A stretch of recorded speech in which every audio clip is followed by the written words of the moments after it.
بسم اللہ الرحمن الرحیم وبشر الصابرین الذین اذا اصابتهم مصیبۃ قالوا انا للہ وانا الیہ راجعون اولئک علیہم صلوات من ربہم ورحمہ واولئک هم المہتدون۔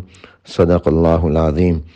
گزشتہ روز وفاق المدارس العربیہ پاکستان صوبہ خیبر پختونخوا کے ناظم حضرت مولانا حسین احمد صاحب دامت برکاتہم العالیہ نے مجھے اس افسوسناک، المناک اور اندوہناک سانے کی اطلاع دی کہ مدرسہ عربیہ میر باش خیل بنو کے طلباء کی ایک بڑی تعداد ڈیم میں سیر کے دوران کشتی کے الٹنے کی وجہ سے جاں بحق ہو گئی ہے، اور بہت سے بچوں ابھی تک لاپتہ ہیں، اور خود اس میں ادارہ کے محتمم حضرت مولانا شاہد نور صاحب دامت برکاتہم العالیہ کے ایک بیٹے اور 5 بھانجے بھی شامل ہیں۔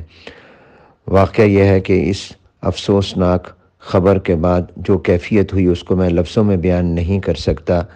میں اس سانے پر حضرت محتمم صاحب سے، ادارہ کے تمام اساتذہ متعلقین سے اور ان تمام شہید ہونے والے بچوں کے خاندان والدین سے اظہار تعزیت کرتا ہوں۔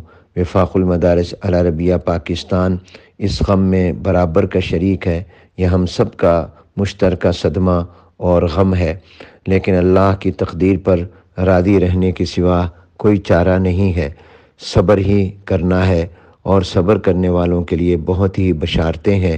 صبر کرنے والوں کو اللہ تعالیٰ کی رحمت، معیت و نصرت نصیب ہوتی ہے۔ اس لیے میں درخواست کروں گا کہ ہم سب اس موقع پر صبر کریں اور ان بچوں کے ترقی درجات کے لیے دعائیں کریں۔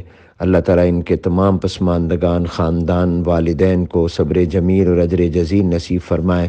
بلا شبہ یہ بچوں کو بہت بڑی فضیلت تو حاصل ہے، اس لیے کہ یہ تو شہید ہیں۔ حدیث مبارکہ میں ہے کہ جو علم حاصل کرتا ہوا فوت ہو جائے، دنیا سے چلا جائے، تو اس کے اور انبیاء علیہ السلام کے درمیان جنت میں صرف 1 درجے کا فرق ہوگا، جبکہ یہ تو حادثہ بھی ہوا ہے، اور حادثے کی موت بھی ایک شہادت کی موت ہوتی ہے۔ پانی میں ڈوب کر کسی کی موت آ جائے وہ بھی شہادت ہوتی ہے۔ تو طلب علم میں تھے، پھر حادثہ تھا، اور پھر پانی میں ڈوب گئے۔ اللہ تعالیٰ ان کے درجات کو بلند سے بلند تر فرمائے۔ ان کی جدائی کا ضرور غم اور صدمہ ہے، لیکن اللہ نے ان کو شہادت سے نوازا ہے۔ حضرت مولانا حسین احمد صاحب دامت برکاتہم العالیہ اور میں بھی تمام مدارس اور جامعات سے اپیل کر رہے ہیں کہ وہ اپنے اپنے مدارس اور جامعات میں ان طلباء کے ترقی درجات کے لیے دعائیں کریں، ان کے لیے زیادہ سے زیادہ ایصال ثواب کریں، اور ان کے والدین اور خاندان، متعلقین اور مدرسہ اساتذہ اور اس کے تمام محبین، معاونین کے لیے صبر جمیل کی دعائیں کریں۔ اللہ تعالیٰ ہم سب کو حادثات سے محفوظ رکھیں، اور اللہ تعالیٰ اپنی تقدیر اور فیصلوں پر راضی رہنے والا بنائے، اور ہمارے ان نو نہال بچوں کے اللہ تعالیٰ درجات کو بلند سے بلند تر فرمائے۔ وعلیکم السلام ورحمۃ اللہ وبرکاتہ۔ محتاج دعا محمد حنیف جالندری، ناظم اعلیٰ وفاق المدارس العربیہ پاکستان۔